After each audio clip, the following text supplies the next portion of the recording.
Hello, guys. David Vos here. Well, it's a beautiful day in Oklahoma, and was quite beautiful. It was mostly sunny, fair skies. There were some clouds that passed through. It was quite lovely. Well, I hope you're having a wonderful day where you are. Friends, today I want to talk about something. And that is an underestimation of what we want to talk about. Something. I'm not going to be any more specific because all we need to understand is that we need to talk about something. Because we have a lot to talk about, but very little time to talk about it. We don't have any time. You know why? Because we're wasting our life. We're wasting our life talking. We'd much rather be doing and living. But we're caught up in talking about something. It doesn't matter what we're talking about because we know the answers. And we know what the future will be. We prognosticate.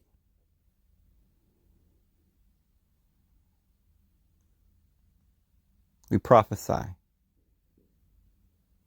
based on all of the mathematical calculations that we have.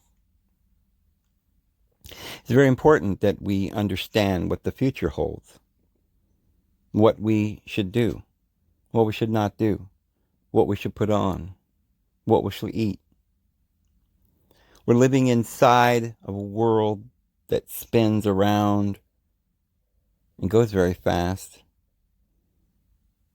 and it orbits around pleasure.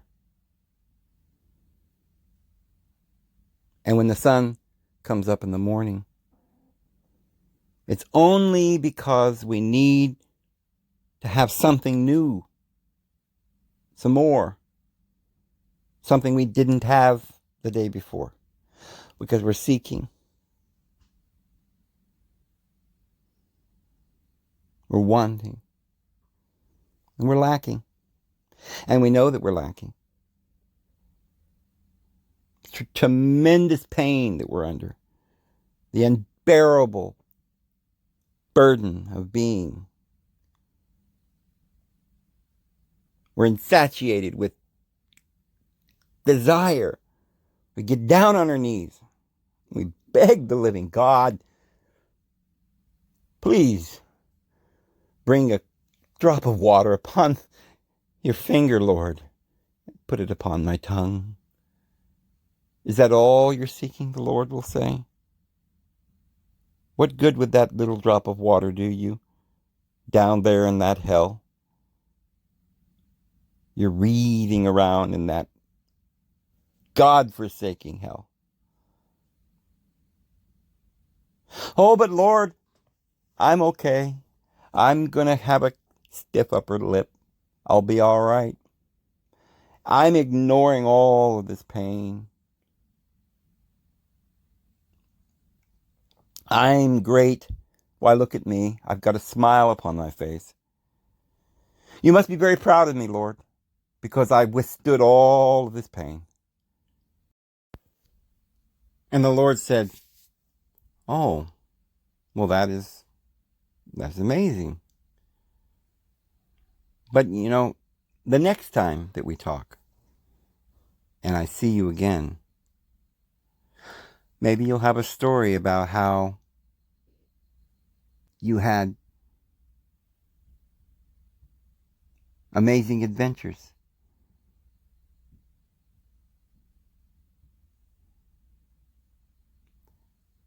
Maybe you'll tell me about the beautiful shapes that you created with your mind.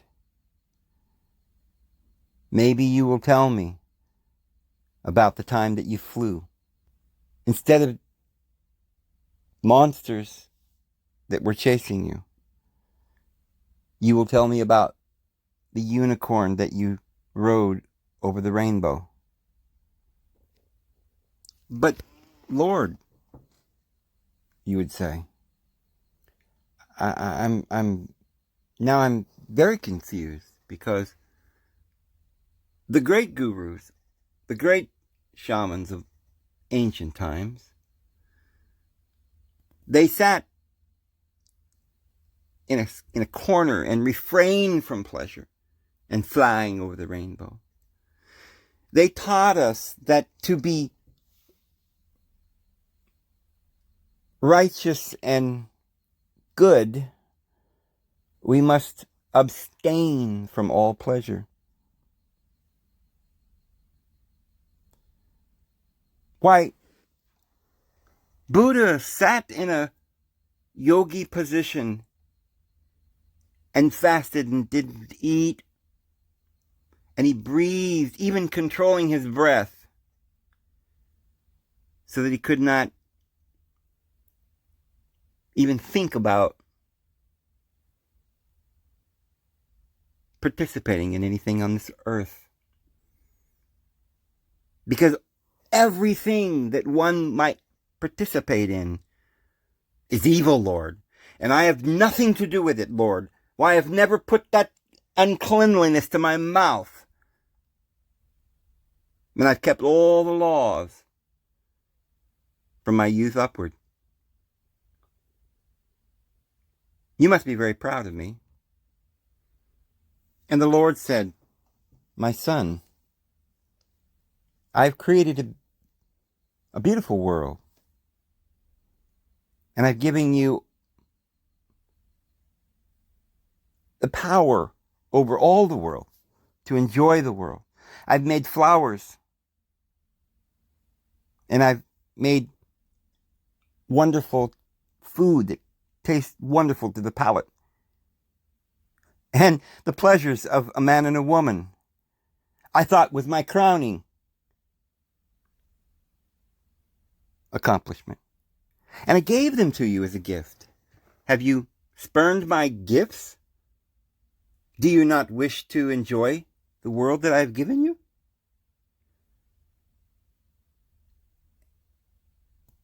And the student said, but Master, all of those things were only deceptions. They were only trials and temptations that I very carefully navigated around, knowing that you certainly didn't want us to participate in anything that would cause us to be happy.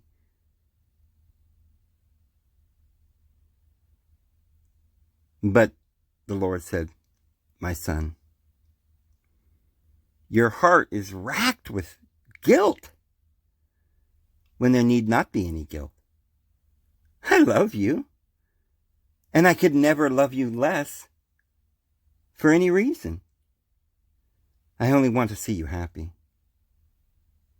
So it might go, if the Lord had a conversation with one of us, we might have all kinds of things that we would say to the Lord, and the Lord would probably be very surprised at our concepts. Because I don't believe that anything that we think inside of ourselves is even close to the truth. I think we're completely ignorant. And I believe that the reason that human beings are not happy and fulfilled is not because there is no fulfillment or happiness, but because we literally are pursuing lies, falsehood, that somebody has deceived. Like, if we lived naturally, we would be happy.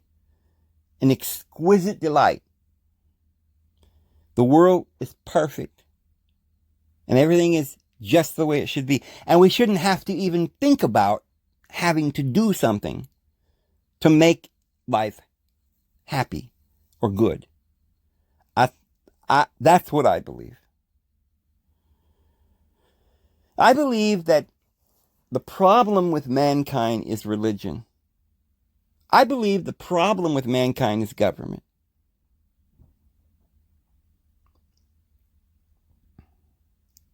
I believe the problem is control. Arbitrary control. You know, we've been talking about Madame Blavatsky.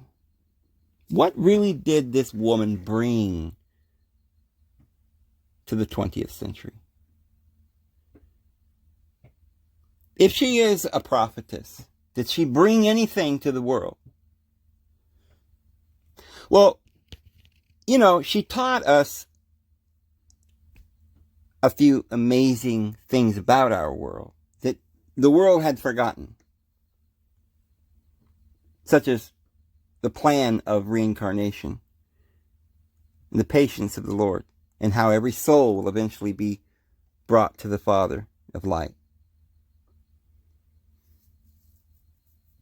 She taught about how we have a direct access to the Father if we will only open up our hearts to believe in it, if we will not be afraid. But immediately, as soon as she came to the world and taught these truths, there were those who were jealous of her wisdom. And they wanted to be called a prophet. And they said, I am also a great person. And they wrote great books. But they wrote books based on human wisdom. Madame Blavatsky didn't teach anything based on her own opinions. She did not write any books down about her opinions. She wrote The Secret Doctrine. That since that time, every person who has claimed to be a prophet has tried to expand upon or tried to understand, but because they didn't understand, they had to add something to it. Because the truth is so simple. When she was here, she said that a world teacher would arise. That it was time that the new age was about to happen. She didn't say it was going to happen today or tomorrow, or she didn't give a date or 100 years, but she thought that it was soon. In eschatological time, we were, with thousands of years having gone by, and each age lasting for long periods of time, we were about to go into another age, and a world teacher would arise. Well, because she said that, it gave people ideas. And so they put her under a curse. All of the cabal around the world that was using the truth as a magic dark spell upon the world. Because the way that they were able to do that is by having truth about the world and denying others that truth. It was simply by secrecy that they controlled the world. And they didn't like the truth of freedom and love and faith getting out. They were very, very concerned about this woman. So they put her under an occult spell. They put her in a prison, a spiritual, dark prison. Well, of course, you cannot imprison somebody who has truth and who is free. Because when we are free, there is no fear in love. And fear hath torment, the Bible says. And the only barrier that can be ever put around anyone is lies. Because everyone is a free creature. There's liberty. And the law of the Lord is liberty. And therefore no one can ever be imprisoned, except for those who refuse to believe the truth, except for those who are deceived. Madame Blavatsky was not deceived. For any normal person, had they been put in that position where everybody shunned them, and not just, mama and daddy, but the entire world came against you so that you had to flee to the opposite ends of the earth because they sought your life.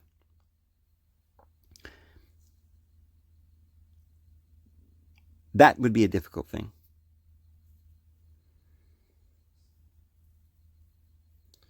And there were those who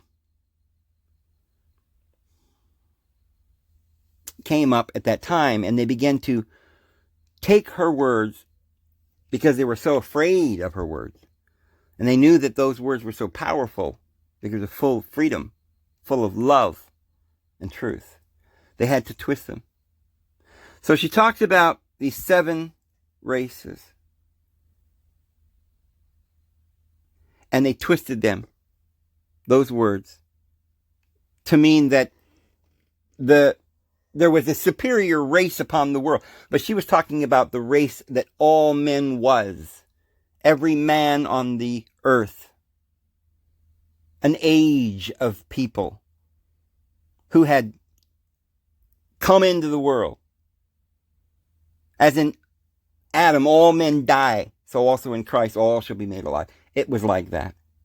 And yet they quickly interpreted that in such a way that it would deceive and bind people as a spell.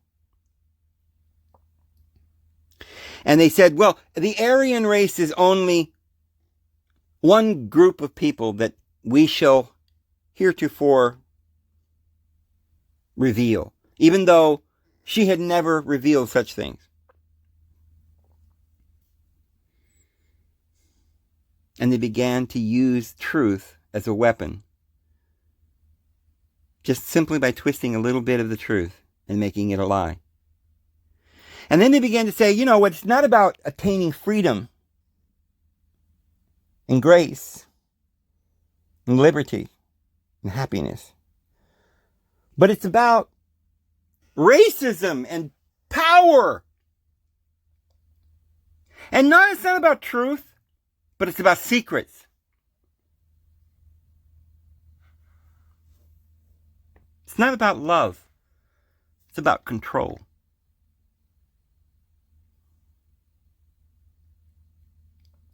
And they had remembered that the prophetess had said that the great world teacher would come. And they thought, that's what we'll do. We'll give the world a great teacher. All we have to do is make that teacher and form that teacher after our own likeness. So in 1891, Madame Blavatsky passed on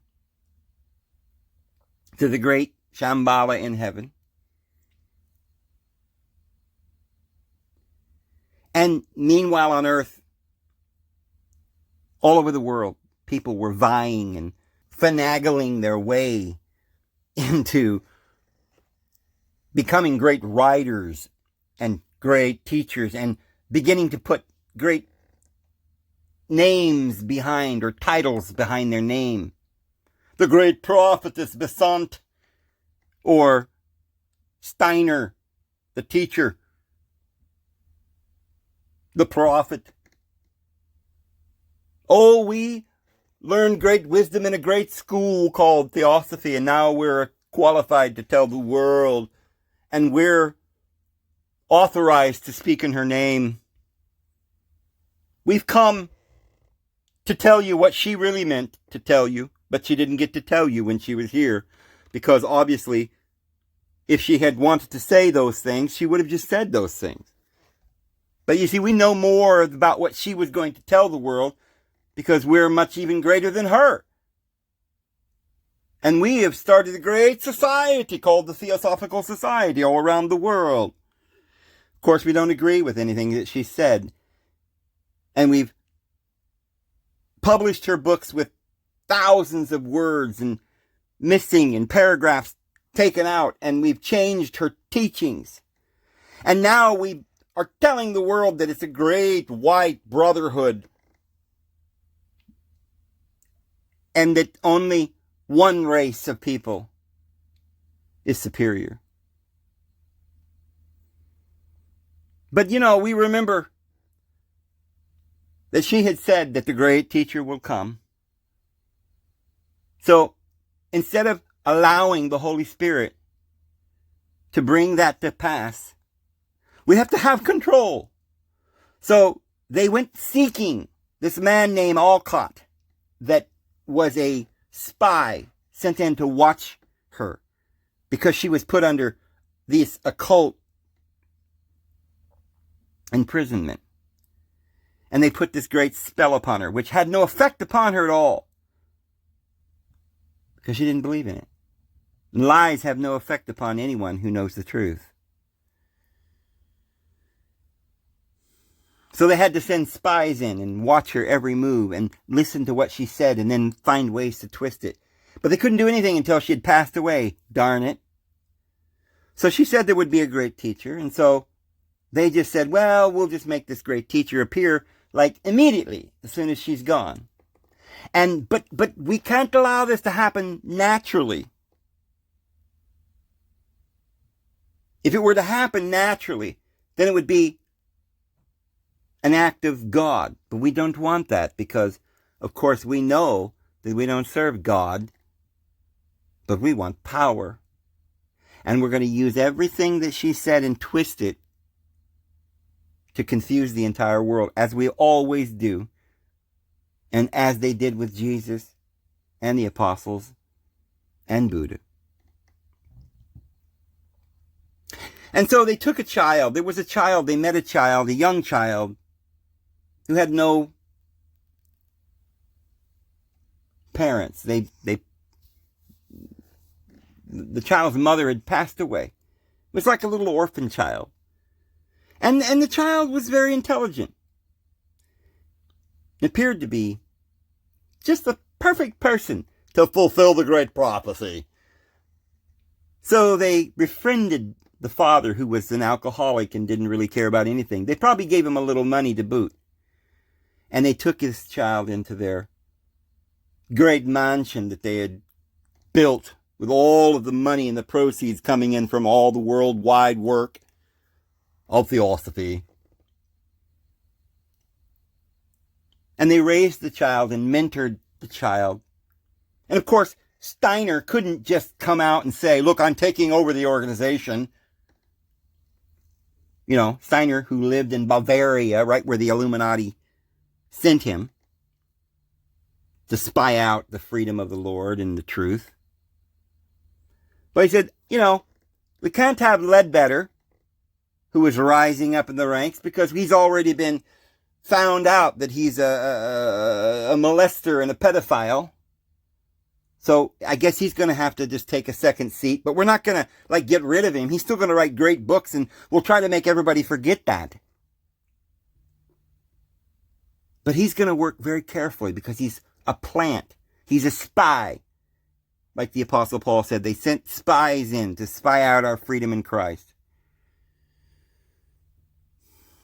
And they said, well, Madame Blavatsky's getting very old and sick. Let's befriend her and manipulate her and tell her, well, you can't do anything now because you're old. So come into this great place here. We'll prepare a place for thee, and we'll make your food, and you just write books. Of course, they weren't planning on publishing the books without, altering all of the words and using it for their own material gain. And at the point where she was passing away, and we don't know what state she was in, they told the world that she had signed over the entire Theosophical Society to this woman named Anne Besant, who was working in conjunction with Ledbetter, the pedophile. And they had found a child. Now, why do you suppose they had done this? Because they intended to bring about, not through natural means, but they intended to fulfill the prophecy that would suit them. They wanted to keep people from the truth that she had brought to the world by immediately sweeping in and interpreting everything she said, and anything that's important, they would just delete it. And they would literally twist it. So they found this young man. His name was Krishnamurti. And he was supposed to become the great world teacher. Well, that's not what Madame Blavatsky had in mind at all. Because that's not how world teachers arrive on the earth. It isn't because some wicked organization in Germany decided to take some young boy and indoctrinate them from the time they were just able to walk into all of their propaganda. And so they put the child in this home and they began to send in teachers, and they gave him libraries and books and all of the great wisdom they brought before his feet. And they made sure that he had everything he could possibly have. But they thought as long as they were manipulating and in control of what he saw and believed, that they could make him go forward and teach the world what they wanted the world to believe.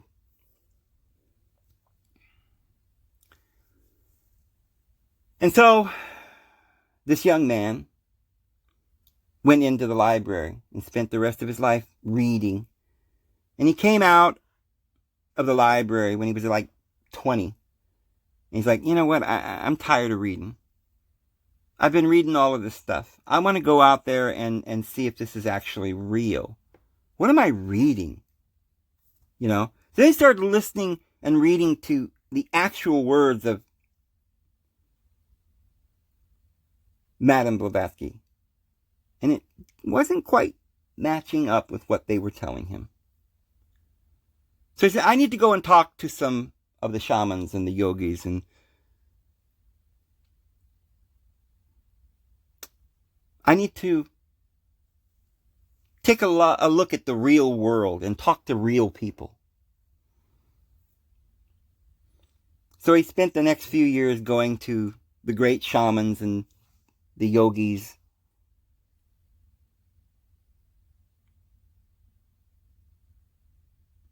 And all the libraries.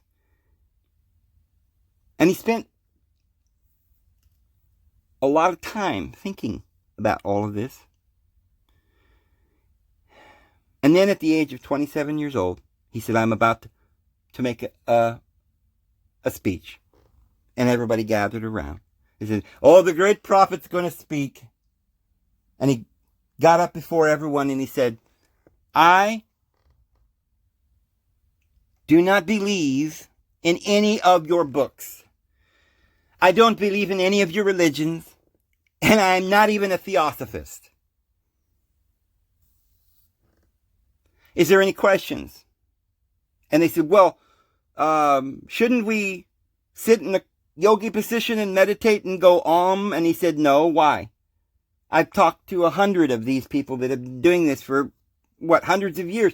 And it hasn't done anyone any good. And they said, well, Master, shouldn't we blank out our mind and follow after bliss and reject all pleasure and pain and everything in life and torture ourselves and, And he says, why? What are you trying to do? Well, the great ones, the yogis, they got together and they said, what is going on here? I mean, you know, the Western banks have come over here and have organized us into little groups, and they're paying some of these yogis to write books. And they're telling us that if we don't say these things, we're not going to make all this money. But we've got to look very, very wise.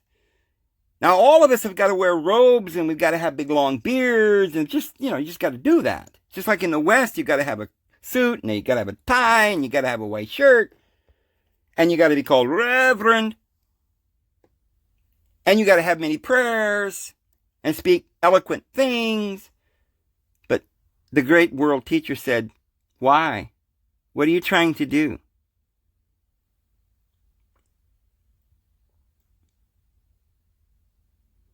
And he told the world, you're just fine the way you are. And if you reach enlightenment, do you even know what you're trying to reach? You're not trying to what? Not have pleasure anymore? What you're trying to do is stop being controlled by pleasure. You're trying to develop self-control, balance. And yet you've become completely opposite. You're sitting around with sad faces, and you're trying to kill the illusion. But you do not understand. The illusion is only what you're doing now. When you don't wake up and realize that you are the ones who are free, and you are the thinker, and you can think anything you want. But as soon as you start saying, this is bad, and I shouldn't think that way, now you've put yourself in a prison. And he tried to open their minds. Well, it reminded me, the whole thing, it reminds me of another story about another great group of priests or yogis or wise men who spent 1,000 years telling the world what they thought was the truth. They said, you must sit this way, and you must pray this way, and you must walk this way, and you must wear these clothes, and you must never do this and never touch that. And, they had all these rules, and they had this pathway. And if you did all of this, you could be saved. You could be a good person. You could be all right. But you had to be very careful. They had a whole plan. They had a religion. And then somebody came that they were prophesying their Messiah. And their Messiah came and said, what are you doing? What's wrong with you? Do you not know that I love you? Do you not know that all of your righteousness is like filthy rags? Do you not know that I don't love you because you're doing something like a dog that has learned his tricks?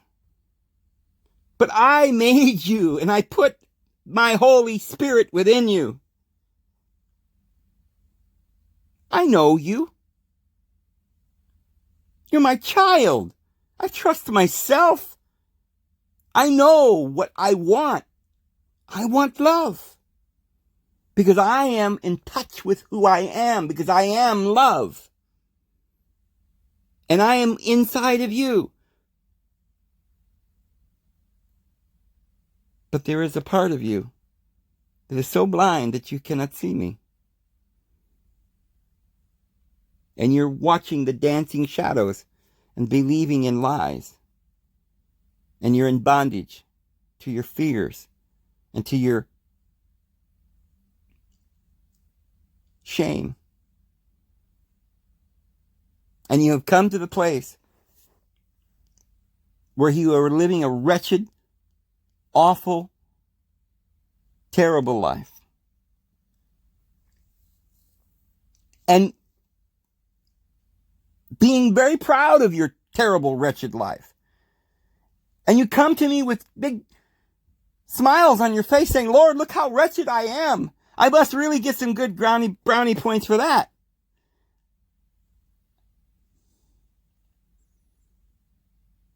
Because I have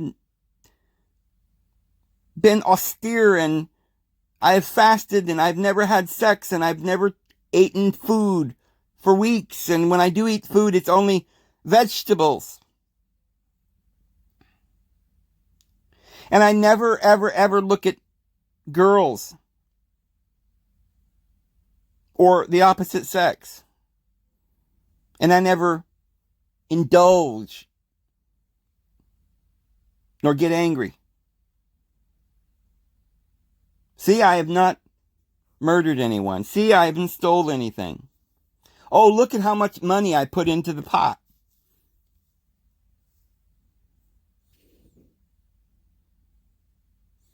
And Jesus said, you just don't understand. You've missed it completely. And then a man came along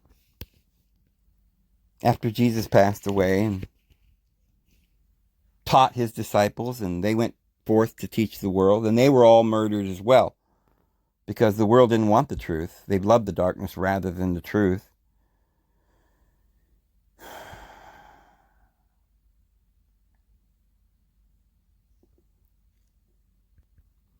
And so some of you are saying, well, okay, I understand, Dave. We're doing it all wrong. Okay, what do you want us to do, Dave? What do you want us to do? Do you want us to dance for you? We'll dance. Do you want us to sing a song and play a wonderful tune on our flute? So tell us, oh Lord, what you want us to do, that you might be happy with our offering. For we know that you are very harsh and strict, and if we don't measure up, you're going to curse us and throw us off into hell. So we're trying. Oh, please, Lord. Oh, please, please, please love us, Lord. But you don't know the meaning of love. It has nothing to do with earning anything. I think a couple of days ago, a friend of mine sent me a video. And they said, you got to watch this. This is an amazing video. Brilliant. Please, tell me what you think of this. So I said, well, okay, I'll watch it. I don't watch videos very often, but sometimes I do when a friend or somebody wants me to see somebody's teaching or something. So I watched this, and it was a good video. It was a beautiful lady that had been a student of the great wisdom of this world. She had her, I think, a PhD or something, and she was, or at least a master's. I don't know. She was pursuing the great wisdom of the world, and pursuing money and power and all of the things that people pursue in this world. But she wasn't religious at all. And she has a story, and she tells the story about how one day she met this guru who said to her that she needed to go to this celebration, this ritual or the ceremony. And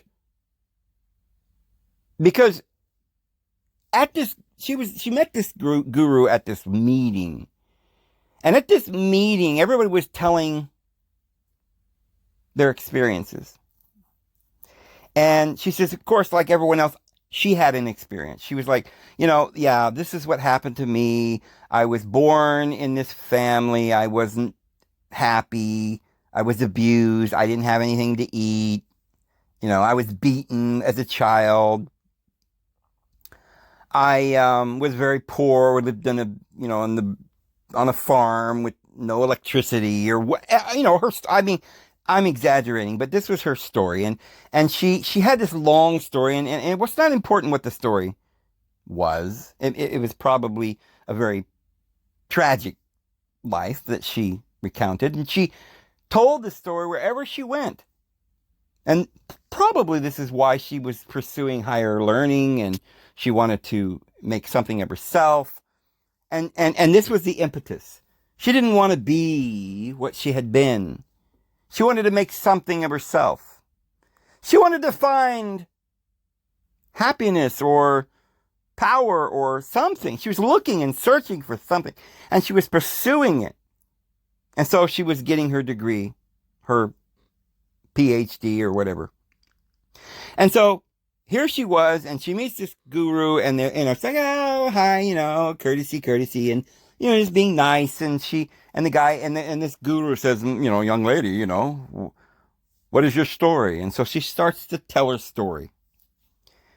And she's like getting into it, and she's starting to get all worked up. And I was abused, and I was only 5 when the first time that I was beaten, and whatever, how people have their stories. And it was like she enjoyed it, it's like, oh, she was reveling in it, and almost like tears coming down her eyes. And finally, this great guru yogi says, "Do you want to live in that pain forever? Or do you want to be happy? Do you want to succeed?" And she says, well, of course I want to succeed. I don't want to live in this pain. Well, he said, but why are you still talking about something that is the past? You're living in the present. You almost sound like you enjoy the fact that you had nothing and were abused. It's like part of you. You are not ready to give it up, are you? She says, what are you talking about? Give it up. I'm going to school. I'm going to be something great one day, but this is my past, and it was so terrible, and la la la la la. And he says, listen, we're going to have a festival, a celebration. We're going down to the river, and it's this, great ceremony that Buddhas do or whatever.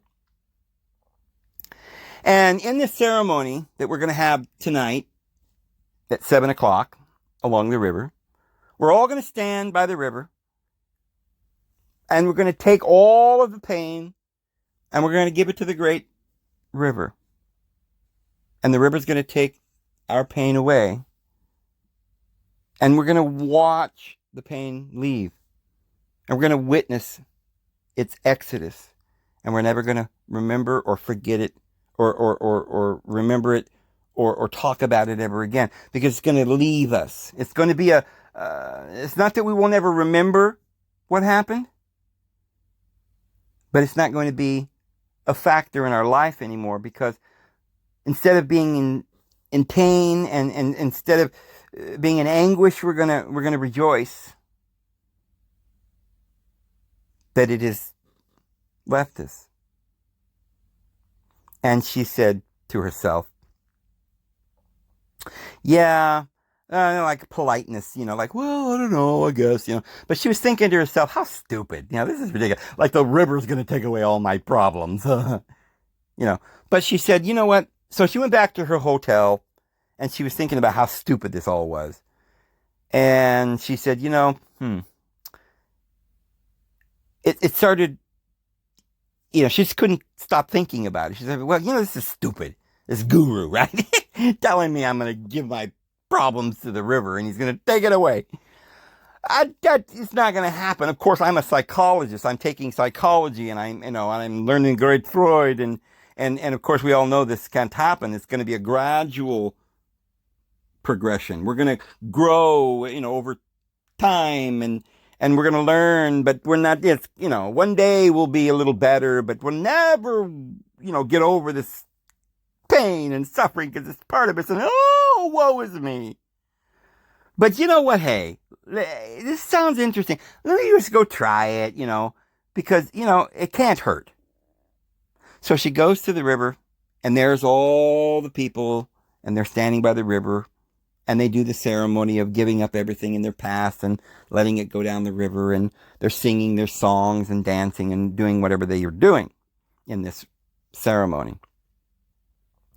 And as she began to participate and chant and give away all of her problems and just let it go, as she stood there, she said she started to actually realize that she herself was not all these problems. That all these problems were just thoughts in her mind that kept her in prison all this time, because she felt it was so important to hang on to these thoughts, and because somehow it fed her sense of loneliness, and it fed her pain, and she actually loved the pain. She didn't want to let go of the pain. And every time she met anybody, she wanted to tell everybody about the pain. And she was living in the pain, and she enjoyed the pain. And she began to realize that she was never going to leave this pain, and she was never going to succeed because she enjoyed the pain. That she was never going to become what she wanted to become because she was still living in this past. This little girl who was beaten and not loved and went hungry and all the things that she went through. And in that moment, in that realization, she let it all go. And it changed her life. And so then she began to, I guess, pursue some other thoughts and wisdom. And she became a teacher. And she's a wonderful teacher. But as I listened to her, I started to wonder. Because she was saying stuff like, then I was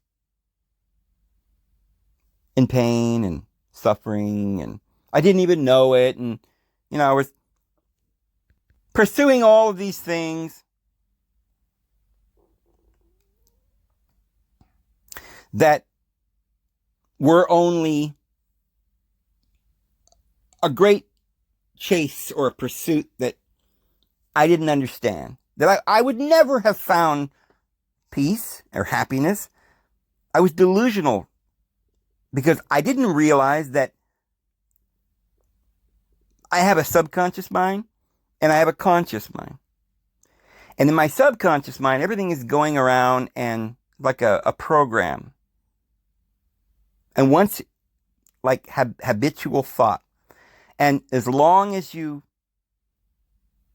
keep thinking those thoughts and letting it control you, because, you go through life without consciously thinking a lot. You're on autopilot most of the time. You're sitting, drinking a cup of coffee, having a cup of tea. You're at work. You're in a classroom.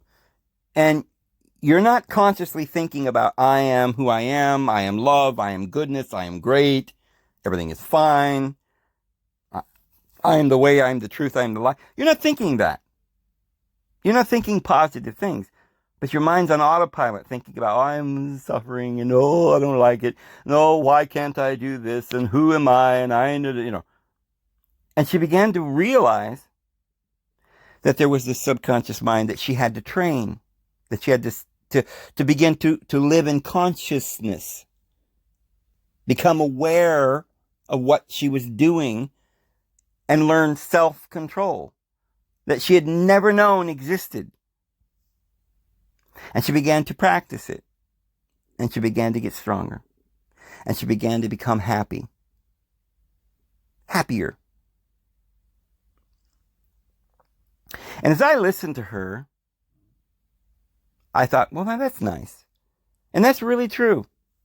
And all of us are doing this. But then I thought about Krishnamurti. He had learned all this great yogi wisdom. How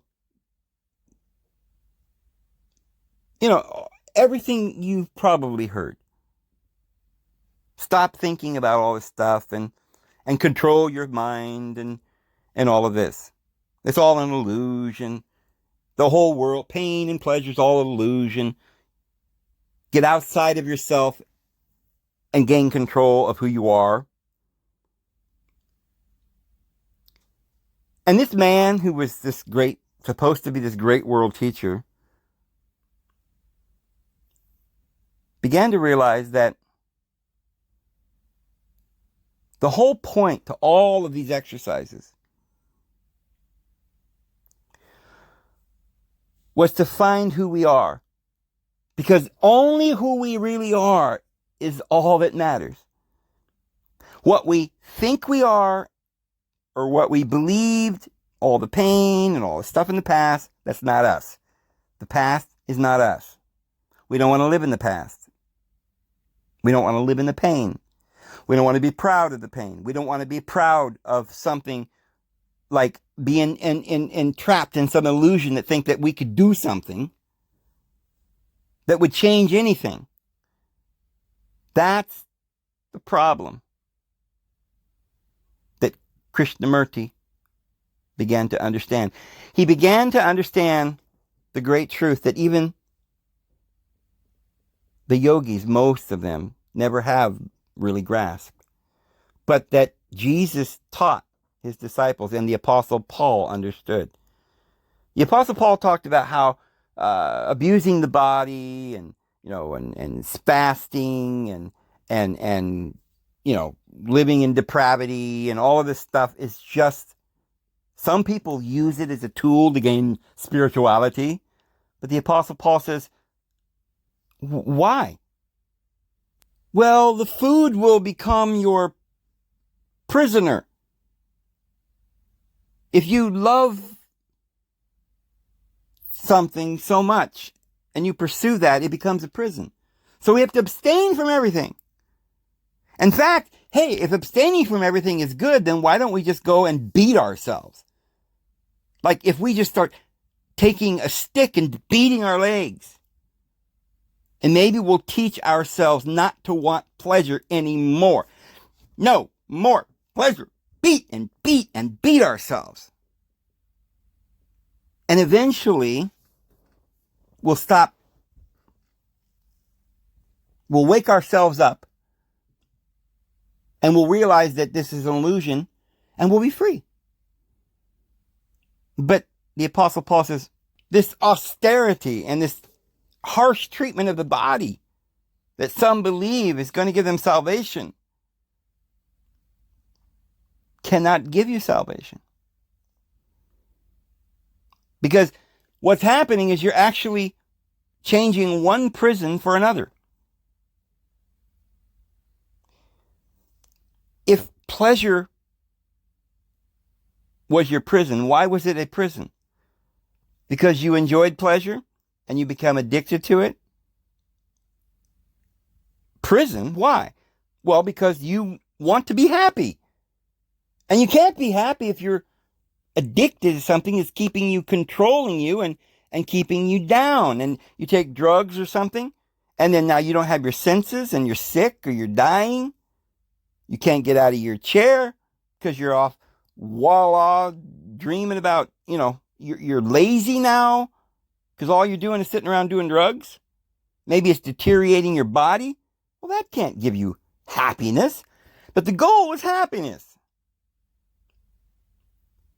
All right, so let's say we say, well, I'm not going to do drugs. I'm not going to be controlled by anything. I'm not going to let food control me. I'm not going to let nothing. Sex, nothing. I'm never going to have sex. I'm only going to eat one morsel of food just to keep myself alive. I'm going to be skin and bones. Because why? What are you doing? You're pursuing what? Something you don't have? So that you have to work very hard to get it? That's your problem. You're assuming that you don't already have salvation. You're assuming that you got to do something to be liked by the Lord, to be happy, to be saved. What Jesus told us is that you don't have to do anything. I love you just the way you are. Now, the only reason you wouldn't go and do drugs is because there's nothing wrong with doing anything if you enjoy it. Because we're supposed to enjoy our life. But you wouldn't want to give up your control of yourself. Because some people worship false gods, but others worship their bellies. Their bellies, they're doing what their belly tells them to do every day. They can't break free of their belly, the Apostle Paul says. And others, in fear of the belly and sex and this physical world, put themselves in another prison.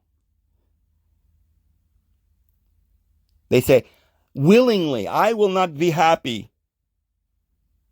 Well, they haven't learned the lesson. Happiness is from balance. It's from wisdom. And the fruit of the Spirit is love and joy and goodness and mildness and gentleness, patience and self-control.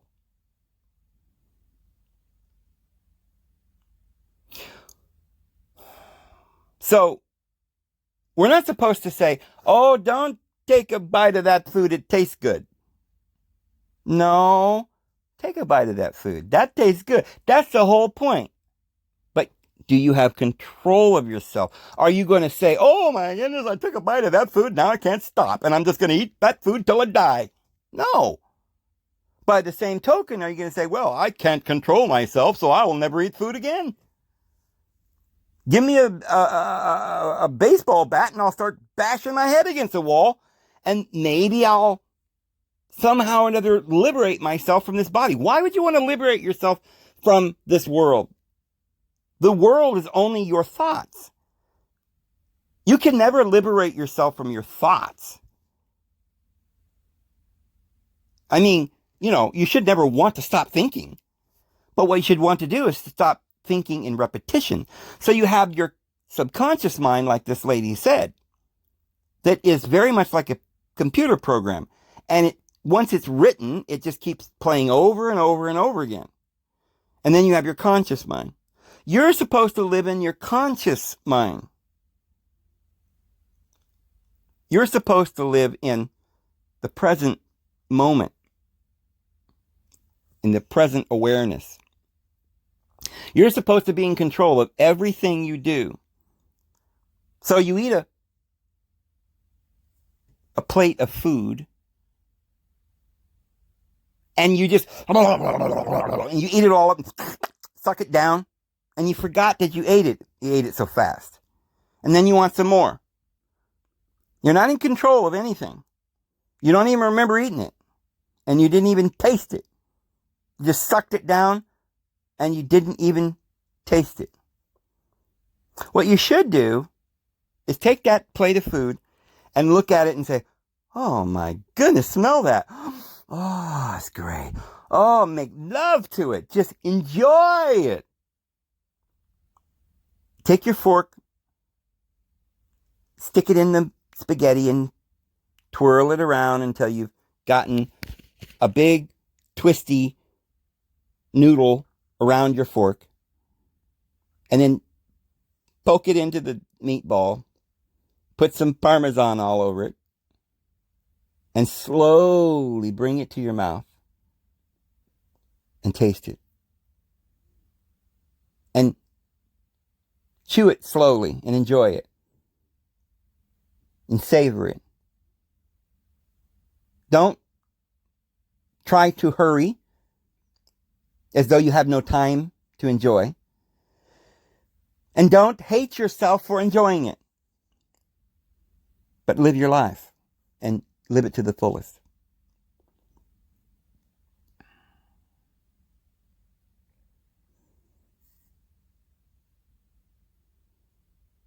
Find you your soulmate. And when you make love, don't rush, don't do it in haste. Don't think that you're just needing this thing, this habitual thing you're craving, and you're not showing any love, and you're just like forcing your way in there, and you're not you're not thinking about the other person's pleasure, just what you can get out of it.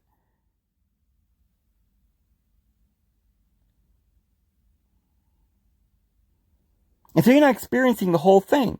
You didn't savor it. Because part of making love is the mutual satisfaction and the tenderness. Is there a limit to how much love you can have? No.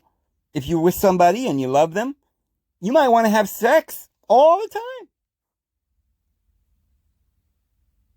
As long as it is love, as long as it is giving, as long as it is joy. But as soon as it becomes monotonous, habitual, subconsciously being controlled by some motion that you don't even know what you're doing, now you're being controlled. You eat food to live and to enjoy your life. You don't eat food because you forgot what food was and you don't know why you're doing it, but you're just eating and eating and eating and dying and dying and dying. You've lost control. You've lost the joy. You've lost the reason. You're confused.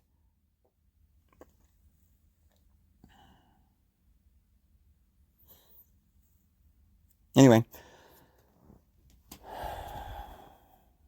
I'm going to go ahead and go, guys.